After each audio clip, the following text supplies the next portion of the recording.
Hello and welcome to week 6 of English 1301. We are still in module 2, and this week we are talking about the actual assignment for essay number 2. So let's take a look. Before we get into too much, well, let's take a look at the assignment first. So the actual essay instructions are down here. You should be able to see these now. Please let me know if you can't. So essay number 2 is our evaluation essay, where we're going to be taking what we did with the summaries of those 3 parenting methods last week, and we're going to actually be turning this into an evaluation essay. So what you're going to need to do is, you should have done last week, is chosen which one you would like to write about. And it could be either the method that you like the most or the method that you like the least. Uh, Either way, it works. So here's the actual assignment. So, in no fewer than 750 words, in other words, it has to be at least 750 words, you're going to write an evaluation essay about one of those parenting methods. So, either the why Chinese mothers are superior, the tiger mom, or the I'm a helicopter parent, or the raising risk takers about free range parenting. So, you're going to develop your evaluation essay using the basic features of the evaluation that are in the front.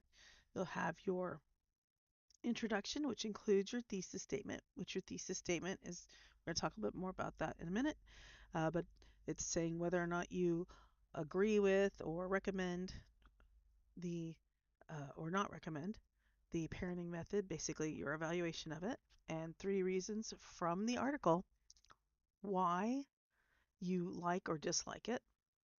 And then you're going to have a description of the parenting method, basically informing the reader a little bit about what the parenting method is about according to the article.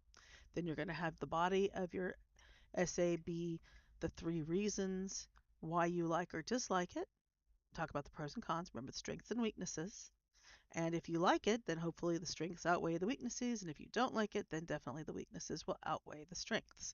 Then you'll have your conclusion where you wrap it all up and restate your thesis as to why you like it or don't like it, etc.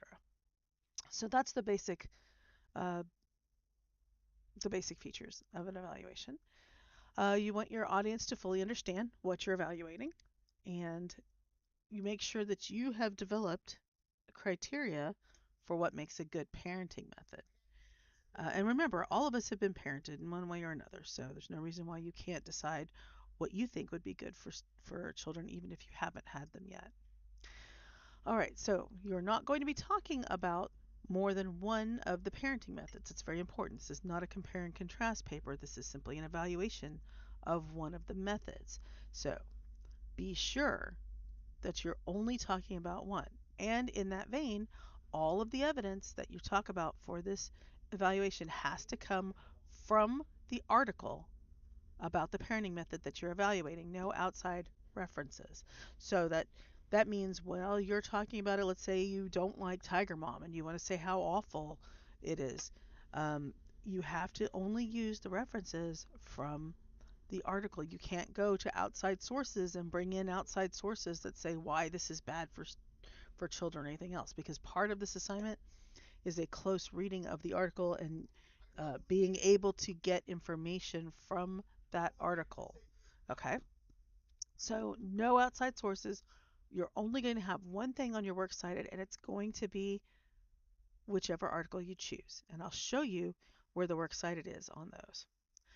All right, so for this paper, you're going to be using MLA style and MLA in-text citations. So MLA is very specific. It's 1-inch margins. It's double spaced throughout the entire essay. A lot of the essays that I saw for the first essays were not double spaced, and you will lose 20 points right off the top for not double spacing your work because that's part of MLA formatting. Um, Making sure that we have a works cited page on here, which probably I will go over in more detail next week for MLA. Again, MLA formatting, I know I went over it for the first paper. I'm going to have to go over it again for the second paper. So we'll do that for sure next week, but make sure it's in MLA formatting. And it's in Times New Roman font, 12 point, not Arial, not anything else, Times New Roman 12 point. Remember, formatting is the one thing you can absolutely control about your paper, so there's no excuse not to. If you don't do correct formatting, then that's telling me you're willfully choosing not to, and that's a choice that will cost you points. So please be sure to format your papers correctly. It is about your content, but if something is not properly formatted, it's it sets the paper, it sets the tone for the paper very poorly. And that's not something we're learning to do in a writing class where we're learning how to write for college. So make sure your formatting is correct. All right. You're going to be evaluated about how clear and focused your thesis statement is. We're going to talk about thesis statements here in a bit.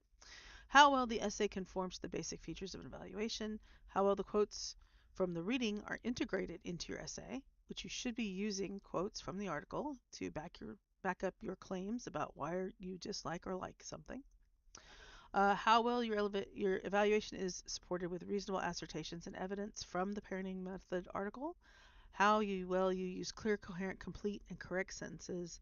How well the essay conforms to MLA documentation, in other words, formatting, and includes a works cited page.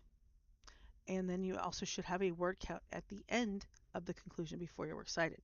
And the word count is not necessarily just for me. Uh, I can take a look at your word count whenever you turn in the essay. That's not that big a deal, but the word count is really more for you. And I want you to put it on there to show me that you are cognizant of how many words you are writing, because we need to get used to the feel for how many words we're writing, so that when somebody says, I need 1,000 word essay or I need a 750 word essay, you have a good idea about how many that is. It's kind of in the back of your head, because you will be writing a lot. Maybe not for English classes, but other classes for sure. So be sure to put your word count at the end of the page. All right, so there is an automatic deduction of 20 points if any of the following are missing from this particular assignment. And the first one, first and foremost, is MLA formatting, and that includes double spacing. If you have everything else perfect, but you don't double space your paper, that's not following MLA formatting. That's 20 points off. If you don't have a works cited page, that's going to be 20 points off. We will go over works cited pages and formatting next week's lecture.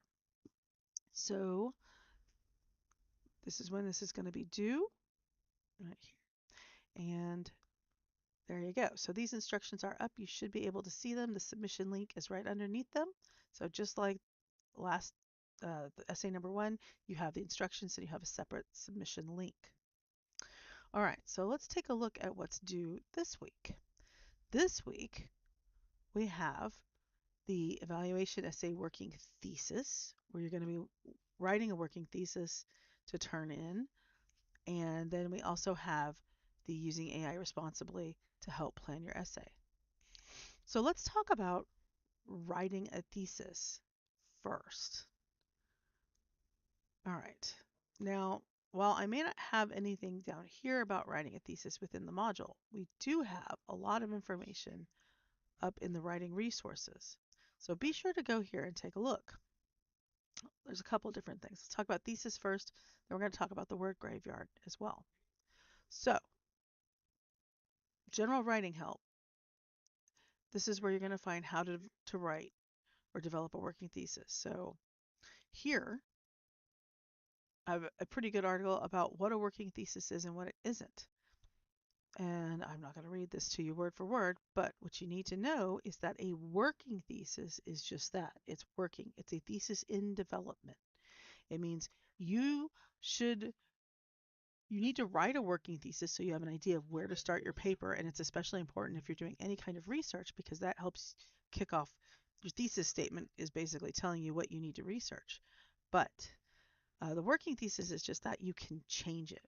If you go out and find that the evidence that you can find does not match your thesis, we don't try to keep finding evidence. I mean, ultimately, yes, you're trying to find evidence that matches what your thesis is. But if you can't, we don't make up or fake evidence.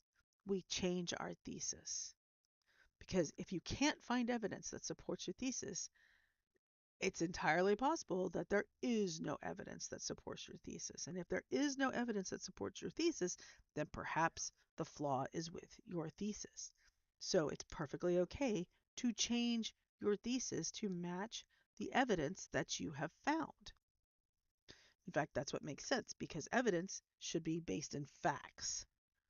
And if you're basing your thesis statement in fiction, then it doesn't really matter.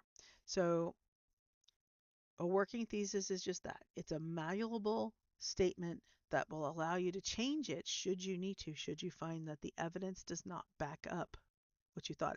Think of it as like an experiment. If you run an experiment, you have a thesis, right? You think this is what's going to happen in this experiment. We're running this experiment to see if that's true. If you do the experiment multiple times and it never proves your thesis, in other words, what you think is going to happen is not what happens, then you can reasonably say your thesis was incorrect. Same kind of thing here with an actual thesis for a paper. So if you can't find evidence to support your thesis, you're going to change your thesis, and that's why it's a working thesis. So what will happen is, so you're going to write a thesis, developing a thesis. This is actually a good video on developing a meaningful thesis from, well, actually, I'm sorry, it's not a video, it's a link to how to develop a meaningful thesis. I'm pretty sure it's here somewhere. If not, I may change this particular one out. Um, okay, it was there. This is a cutesy video. It is actually cutesy. It's very simplistic from Schmoop, but it does explain how to write a good thesis pretty easily. But the biggest one is Professor Smith's magic thesis formula. So this is information that I wish somebody would have given me when I was in college. I wish somebody would have given me this information when I was in high school because I used to hate to write thesis statements. The word thesis really annoyed me all the way through college, even through graduate school, when I had to write a multi-page thesis, like a huge document, basically like a book that they called a thesis. And it didn't occur to me about this formula and making thesis statements this easy until I was actually teaching. So I've developed this formula that should work for literally any thesis statement you need for literally any paper that you ever need to write. And the basic formula looks like this. The answer to the question is blank because of blank, blank, and blank.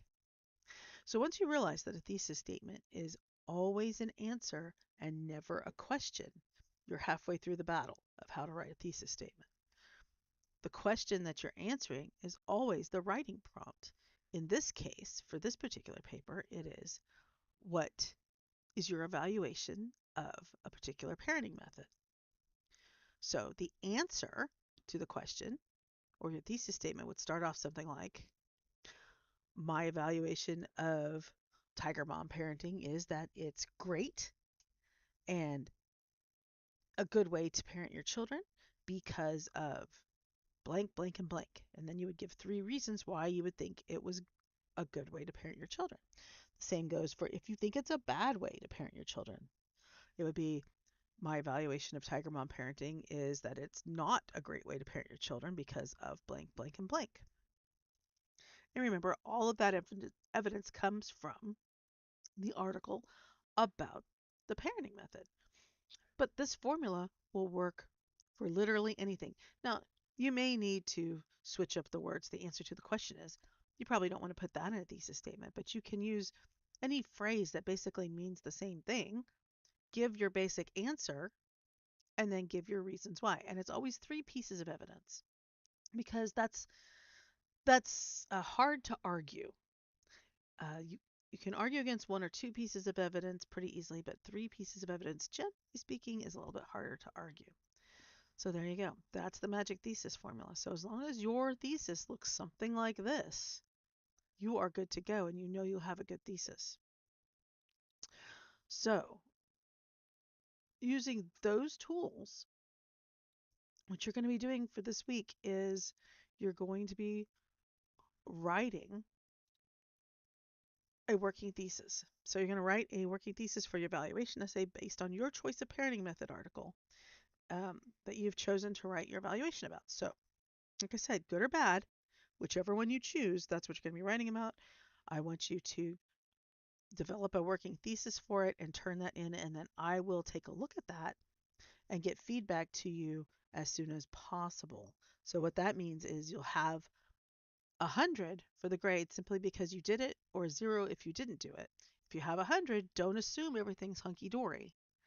Go make sure that you read the comments to make sure that you are on the right track, that your thesis is good. Because if it's not, I will give you advice about what to change on it, or I might just say, yeah, this is great. Leave it at this. But be sure to check it. I might even tell you that no, you're completely off base. So make sure you double check that, and I will get those back to you as soon as I can. Usually I'm grading them as they come in so that you can get those comments. The other thing I wanted to show you from the writing resources is the word graveyard. Now, yes, it's a cheesy graphic, but it's got important information on it that I want to share with you guys. So, these are things, phrases, words that you need to avoid when writing a formal academic essay, which is what we are doing with Module 2. We are writing a formal academic essay. So, you need to avoid the phrase oftentimes, because that should be often or many times. Oftentimes is not really a word, it's more of a casual phrase that we just avoid.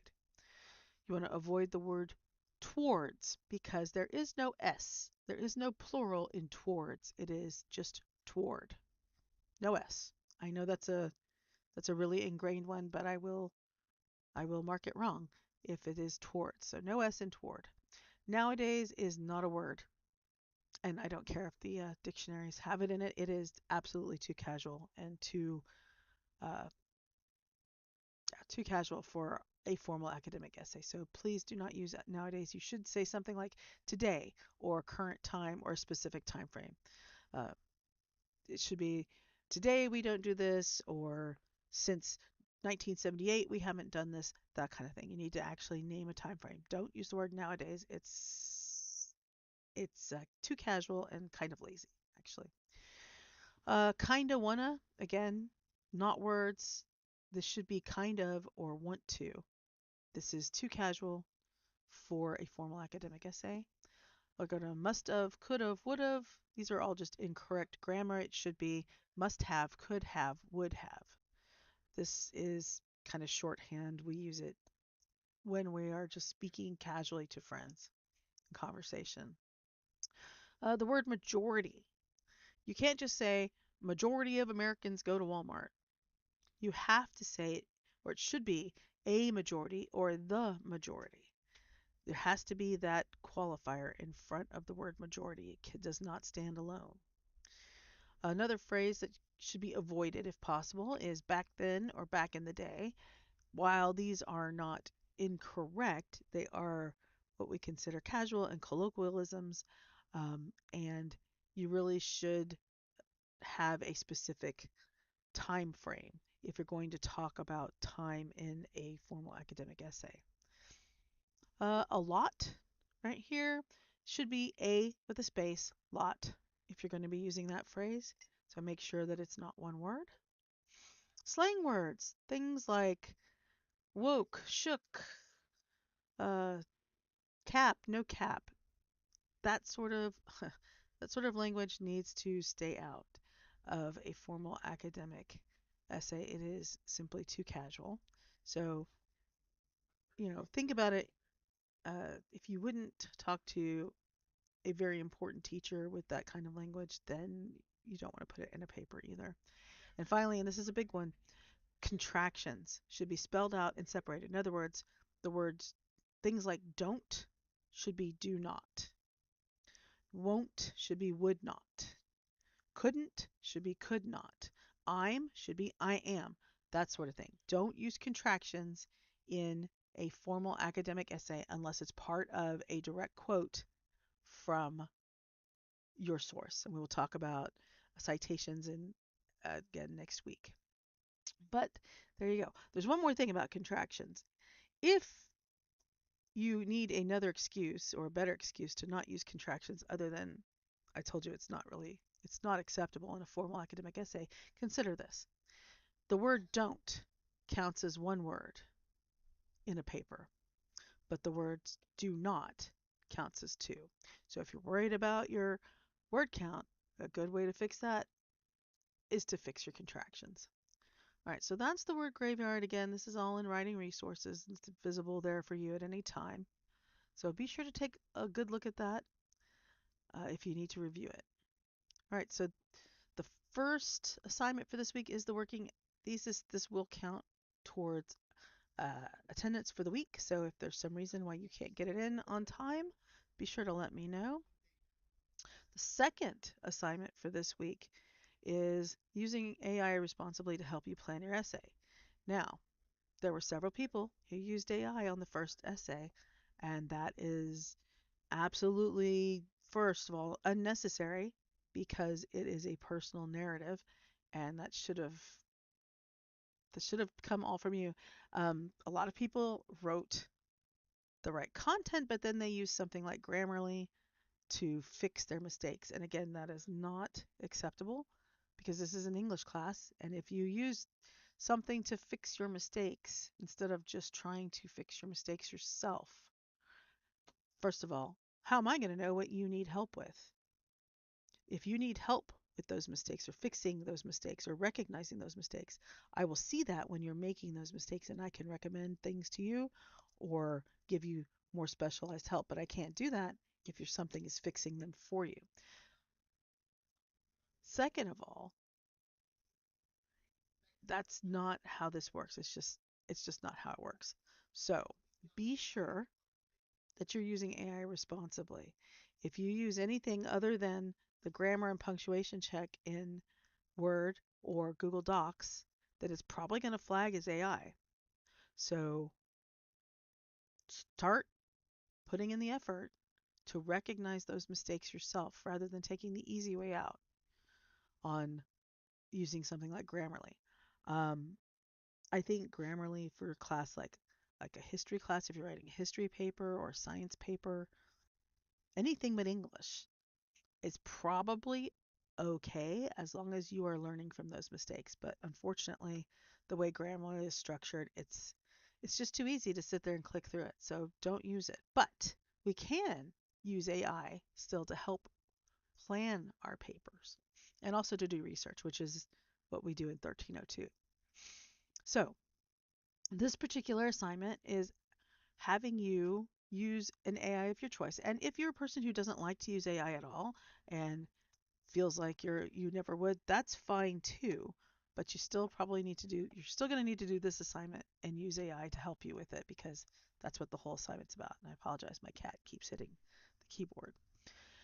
All right, so the first thing we're going to do is um, you're going to submit a document that's called AI Planning Transcript with your name. It's going to include your working thesis statement. So you're going to be doing it kind of twice. So you will have to have your working thesis statement worked out before you do the AI assignment. But you're going to have your working thesis statement in there, and then you're going to write at least 3 prompts to give to the AI to help you plan it. Now, it could be that you ask it to help plan an outline. That's actually a really good one. You give it your thesis statement, and it will help you uh, plan that out. And don't forget that you need to include the description of subject in the second part of that essay. But basically, you're just going to follow these prompts and kind of have a conversation, so to speak, with the AI and see how you feel about it. And of course, you don't have to use what the AI says to do if you don't want to. This is really more about exploring what the AI can help you do with a paper other than simply write it for you. There's going to be a reflection paragraph, like I said, 3 to 5 sentences about what did you find helpful? Did anything give you ideas? Or, how did you make sure that your voice was still being heard and not something that the AI told you to do? And then these are the things that you're going to be turning in, basically some screenshots, maybe the bullet point outline of your essay. In other words, what you're going to do in the reflection paragraph.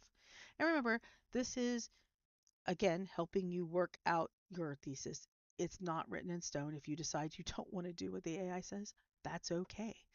This is, again, just getting used to the idea of using it. I've had several students who have never used AI on anything and they're just not sure what they can use it for, and that's cool. If you never use AI again after this assignment, that's okay too.